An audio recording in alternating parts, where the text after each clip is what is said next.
Freedom. Personal freedom is fundamental to who we are as Americans. There's nothing more important, nothing more sacred. That's been the work of my first term, to fight for our democracy. With your support in the election, we will defeat Joe Biden in 2024. We will rescue our economy. We will crush inflation. We will stop the invasion on our southern border. We will restore our nation's dignity. It'd be unprecedented in the sense that neither Gerald Ford nor Jimmy Carter nor George H.W. Bush ran for president after they had lost their first reelection bid. And so this would be the first time that it's happened in recent memory. The difference this time around would be that the burden would be on Biden to defend his record, the same way the burden was on Trump to defend his record in 2020. The advantage, of course, that Biden has is that while he can't campaign against Trump now, he can campaign against Trump's previous presidencies. The question we're facing is whether in the years ahead we have more freedom or less freedom, more rights or fewer. I know what I want the answer to be, and I think you do too.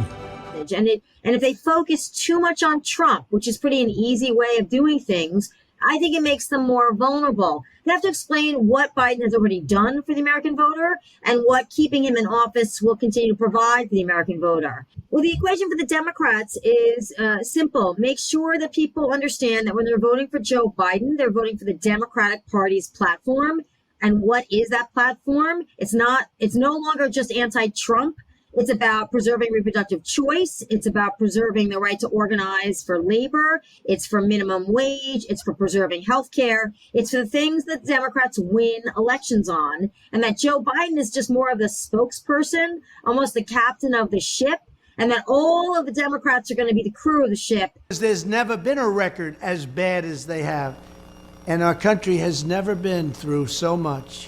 While Trump's legal issues are likely to be a cloud that hangs over the campaign between now and 2024, they're unlikely to change the dynamics of the race because in the Republican primary side, most Republicans don't give much credence to the charges or they don't care about them. And then in the general election, there aren't many people out there who haven't already made their mind up about Donald Trump, either for him or against him.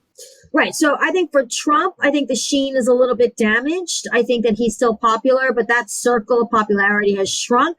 And I think there is a significant amount of Trump fatigue. Concern about Biden's age is not the same thing as being sick of the guy or worried that things will be too unstable or chaotic. So I think that's where Biden can make up for that with accomplishments. Our cities have been overrun with homelessness, drug addicts, and violent criminals who are being released from jail en masse with no retribution whatsoever. And I think that the Republicans have been successful with a crime message. It has come with some racial overtones. But nonetheless, urban people vote Democratic. They're worried about crime. But suburban voters vote on crime as well. And if Biden doesn't look active on crime and gun violence, those are slightly two different things, then I think he loses some of that suburban voting wing. And that becomes a much bigger problem for him in places like Arizona and Georgia. Замедлить наше продвижение. Мосты, The United States government's efforts in the Ukraine come with a big price tag, and that's money that could be spent on domestic priorities rather than sent abroad.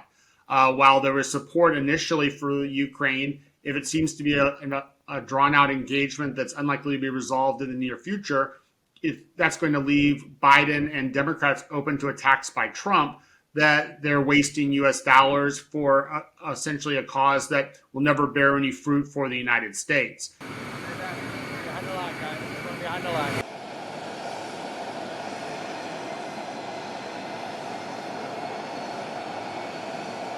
I think Biden has to understand the American people expect him to keep them safe from foreign attack, the economy going nicely or preventing some kind of crash, and keeping them literally safe in their homes and their communities. He has to focus on those issues on which he might be the most vulnerable to what have been Republican successes in attacking the Democrats.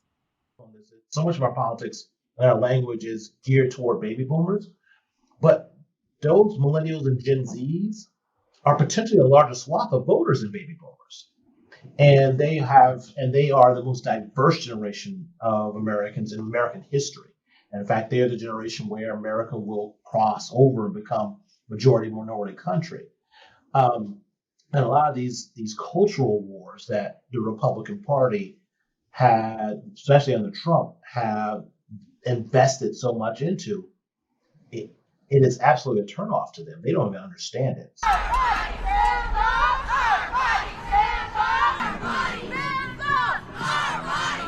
And people talk about how, President Biden's approval ratings are not great. People have such amnesia in this country, political amnesia. His ratings are about the same as Obama's was at this time going into a reelect. These are not normal times, and therefore an argument about could we have a more robust economy coming out of a global pandemic is not something that resonates as much as this fear that there is basically Armageddon out there, right? I mean, in some ways coming from both sides, right? That there is this fear that democracy is going away, that democracy is truly on the line, that, Democrats feel this. And I guess to some extent, though they are not concerned necessarily about democracy per se, but Republicans obviously have this same sort of existential fear. So I just don't know that there is much of a constituency for people who would be persuaded by what would be these sort of normal times arguments. So no, I just don't see this again as going back to being any sort of normal election. I think that everything will be on overdrive. We, the people, will not decide.